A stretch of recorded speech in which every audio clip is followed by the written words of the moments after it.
يا صباح الفل، انا محمد ابراهيم وبقولك صباح الخير، وبقولك انت مش لوحدك. والله انت ما لوحدك. انت مش لوحدك اللي صاحي متقدر مش عايز تروح الشغل او مش قادر تروح الشغل، مش قادر على الكورس، مش قادر على الجامعه، مش قادر على المدرسه الى اخره. يعني ايا كان انت بتعمل ايه، وانا مقدر ده جدا.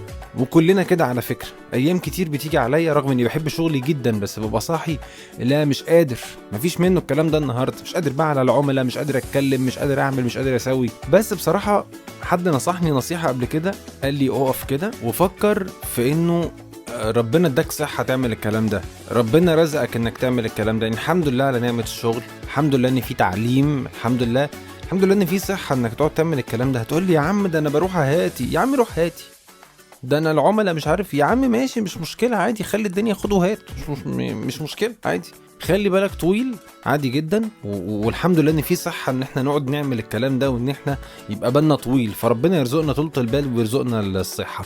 لو عندك كام ثانية فاضيين تاني خد مني الخبر الحلو ده على الصبح. ويعني شوف بقى الراجل ده رايق، يعني لو انتوا شايفيني رايق النهاردة فالراجل ده اروق بقى.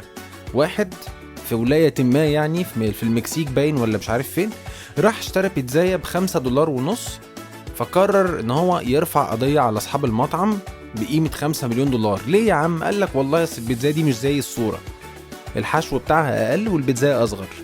فانا بصراحة يعني قعدت اسأل كده، ماذا لو كل واحد فينا قرر يرفع قضية او قضايا بقى على المطاعم اللي هو طلب منها، ولقى البيتزا مش ولا الساندوتش مش زي الواقع؟